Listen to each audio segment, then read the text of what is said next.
હાલ દેશભરમાં એસઆઈઆરને લઈને વિવાદ ચાલી રહ્યો છે, જે હવે સુપ્રીમ કોર્ટ સુધી પહોંચી ચૂક્યો છે. આ કેસની સુનાવણી દરમિયાન સુપ્રીમ કોર્ટે સરકારોને મહત્વપૂર્ણ નિર્દેશો આપ્યા છે, જેમાં કોર્ટે રાજ્યની સરકારોને વધારાની અધિકારીઓની ભરતી કરવાનો નિર્દેશ આપ્યો છે. બિહારની પછી ચૂંટણી પંચે હવે દેશના વધુ 12 રાજ્યોમાં વિશેષ સઘન મતદાર યાદી સુધારણા એસઆઈઆર શરૂ કરી છે. આ પ્રક્રિયા આ વર્ષ અંત સુધીમાં પૂર્ણ થવાની છે, જેને લઈને હવે ચૂંટણી પંચે આના પર ઝડપથી કામ શરૂ કરી દીધું છે. પણ એસઆઈઆરના કામના ભારણને અને દબાણને કારણે ઘણી જગ્યાએથી બીએલઓના આપઘાત અને મોતના દાવા થઈ રહ્યા છે. બીએલઓ પરના કામનું ભારણ ઘટાડવા માટે ચૂંટણી પંચે એસઆઈઆરની કામગીરી પૂર્ણ કરવા માટેના સમયમાં પણ વધારો કર્યો છે. તેમ છતાં વિપક્ષ આ મામલે સરકારને ઘેરી રહી છે. ત્યારે હવે સુપ્રીમ કોર્ટે આ મામલે નિર્દેશ આપ્યા છે.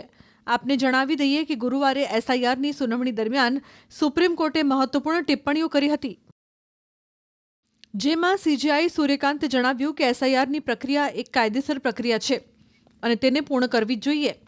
પણ જો સ્ટાફની અછત હોય તો જે તે રાજ્ય સરકારોની જવાબદારી છે. કોર્ટે જણાવ્યું હતું કે જો રાહત ન મળે તો બીએલઓ કોર્ટનો સંપર્ક કરી શકે છે. આ મામલે સીજેઆઈએ જણાવ્યું કે રાજ્ય દ્વારા એસઆઈઆર વિશેષ સુધારણા માટે ચૂંટણી પંચને પૂરા પાડવામાં આવતા કર્મચારીઓ આ ફરજો બજાવવા માટે બંધાયેલા છે. જો તેઓ વધુ પડતા કામના ભારણ જેવી મુશ્કેલીઓનો સામનો કરી રહ્યા છે તો સમસ્યાનો ઉકેલ રાજ્ય સરકાર જ લાવી શકે છે.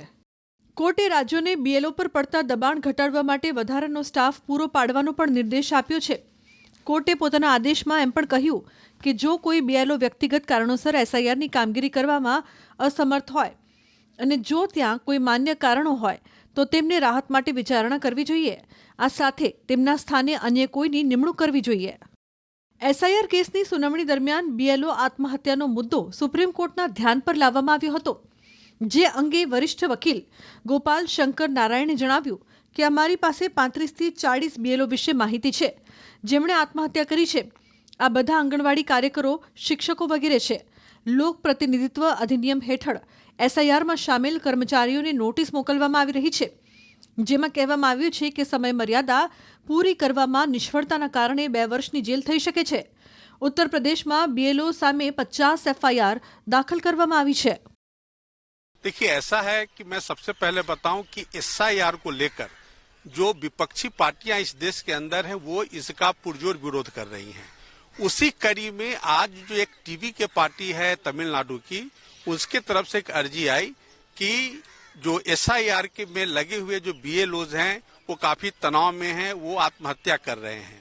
और इस तरह से उन्होंने इलेक्शन कमीशन के इस एसआईआर के कदम को किसी भी तरह से वो आगे नहीं बढ़ने देना चाहते. उस दिशा में विपक्षी इंक्लूडिंग टीवी के को लेकर के एक प्रयास था.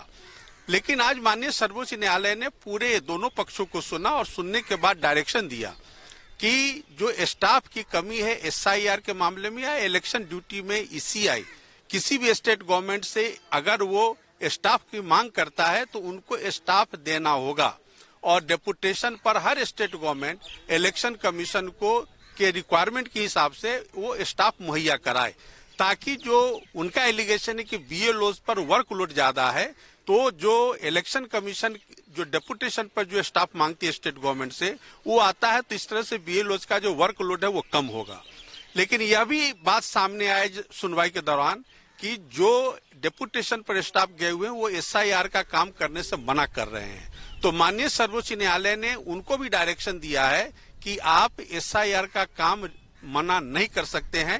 अगर आप इलेक्शन कमीशन की ड्यूटी पे डेपुटेशन पे हैं तो इलेक्शन से संबंधित इलेक्शन कमीशन के जितने भी कार्रवाई हैं वो आपको करना पड़ेगा, आप उसको मना नहीं कर सकते हैं.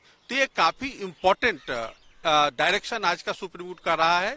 दूसरी बात जो माननीय सर्वोच्च न्यायालय ने जो लीव को लेकर के था, उन्होंने कहा कि जिसका भी लीव एप्लीकेशन होगा उसको एसेस करके केस टू केस बेसिस पे और उसको इलेक्शन कमीशन के जो ऑफिसर्स है वो एग्जामिन करके उस पर वो ऑर्डर पास करेंगे.